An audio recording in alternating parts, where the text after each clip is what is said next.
Why are people only breaking generational curses when it's cutting off their parents or their elders, right? People always like, oh, I protect my peace. We're gonna do better than them. We're gonna be better than them. But I feel like there's this undertone like arrogance that doesn't need to be present. Like, I don't know. I just see people going in all the time about like they could have did better. They had the chance to do better. And they didn't. We're doing better. We're gentle parenting. We're blah blah blah. And I'm like, for one, when like to use the term breaking a generational curse, but to not believe in something on a spiritual or magical level is kind of idiotic to me already. I think it's kind of like it contradicts itself. So people are approaching a generational curse without believing in spells.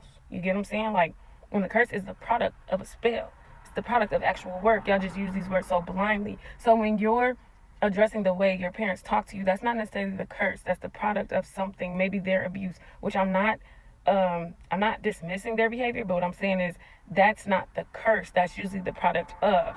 So let's say for instance the curse would be crack, the crack epidemic, right? Dropping crack and drugs into our neighborhood.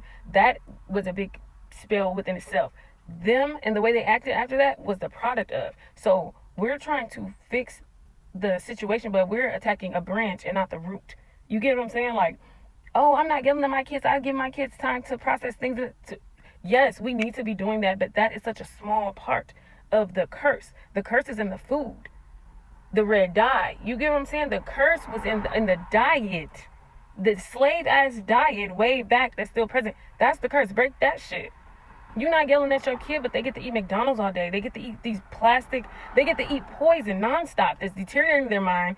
People know that their kids have autism and ADHD and stuff, and then they give them food that triggers it, and that's the curse. You get what I'm saying? And again, I'm not dismissing the behavior of our parents and our elders, but being upset with them to the point where it's just like, y'all stupid, I'm cutting y'all off, that's just really like avoidance. You're not really protecting your peace. You're avoiding problems to pretend or to feel at peace. But I don't feel like there's real work being done as far as it's like okay, there it gets to a point where it's like, yeah, just because you're my elder don't mean you don't gotta respect me. I get that, but there is still this point of like, why do we always have to blame somebody? Like, just let them have it. If you understand generational curses and you really understood the like structure of it, you would get that. Okay, I'm trying to use an example so it don't seem like I'm just excusing them. But for instance, okay, so like the Prince of Egypt, right? So Moses, his mama sent him up a stream. He ends up being with Pharaoh and them. Then he ends up having to also be a slave. So he had to use both parts. He let the people free. Now he could have just been spending time being mad at his mom, just like, why'd you even send me up the fucking stream in the first place? That's the prophecy. When you understand the prophecy, you get that they had to treat us the way they had to. We had to go through a lot of what we had to go through to break the curse.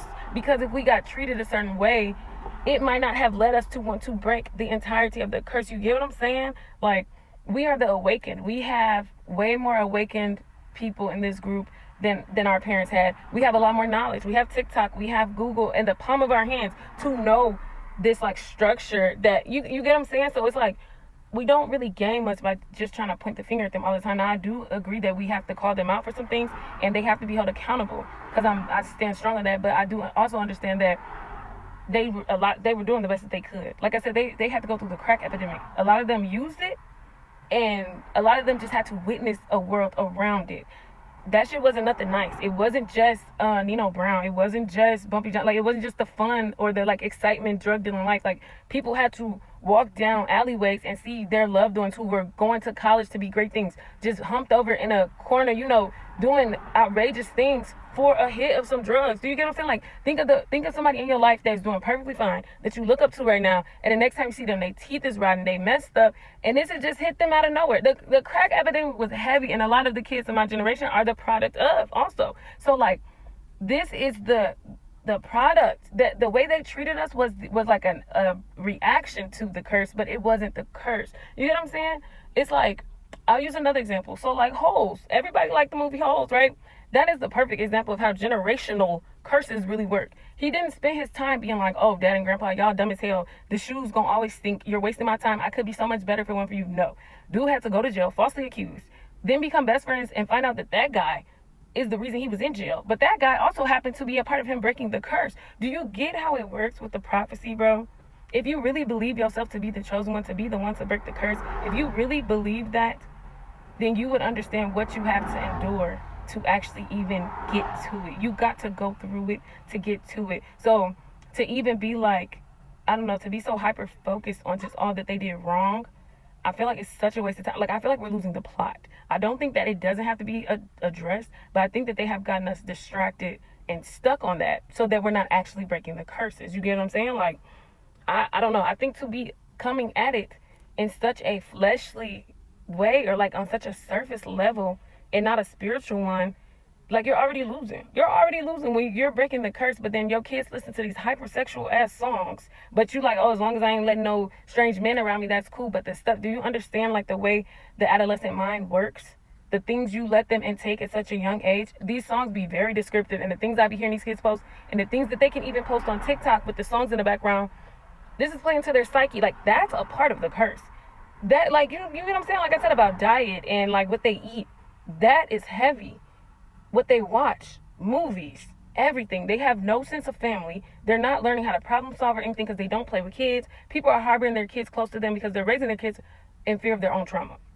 They don't really care what the kid needs. They just thinking about what they needed or what they didn't get. But they're not taking the time to see what that child needs. And this is not saying everybody. It's just saying something that I noticed. And again, I'm not saying that the parents and our elders don't need to be held accountable. But let's not get too stuck there to where we're missing the fucking plot and we're just doing it all over again. You get what I'm saying? Like, by the time these kids now get older, yeah, okay. Y'all think y'all breaking something? It's a lot of non-shit breaking at all. All these kids gonna know how to do is tell their feelings. I'm not saying that's not good, but there is no logic. They have no logic. It's all about what you feel, and that's it. Nobody really has space to be different. Nobody really has space to speak out. It's really just like, oh, you can say what you feel, but like, there's no logic. You don't have to have logic. You don't have to have spiritual practice. You don't have to be aware. You don't have to have anything. It's like, I don't know, because generational wealth even is deeper than money. Generational wealth is knowledge, wisdom, understanding, spirituality, connection, family, bloodline, knowledge of family bloodline. Most kids can't even name their grandparents because people are cutting their parents off because they hurt their feelings. I'm not saying don't protect your peace, but you can get so caught up in it that you could be doing more damage than actual progress. That's all I'm saying.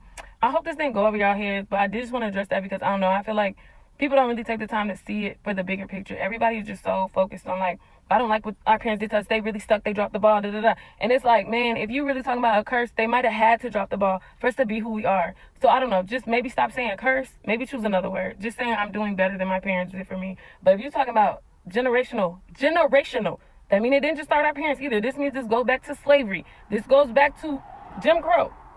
Generational curses. Really say the word slowly and then ask yourself, are you really breaking curses? Or are you just parenting out of a state of trauma? Are you just traumatized from what happened to you and you're not doing the healing for yourself? You're trying to heal through your child, which is a form of healing, but it's like, for instance, with that, I can heal myself and understand that heals a piece of my mom. She may never physically get to heal from that, but I heal it. That's why I don't take the time to hyper focus on her doing her work. That's her work. Baby, I'm going to heal you through me the best way I can. You know what I'm saying? Like, I don't know. That's my TED Talk for today, though. I hope y'all picking up what I'm putting down. And yeah, let's really break some curses. Some curses. Peace.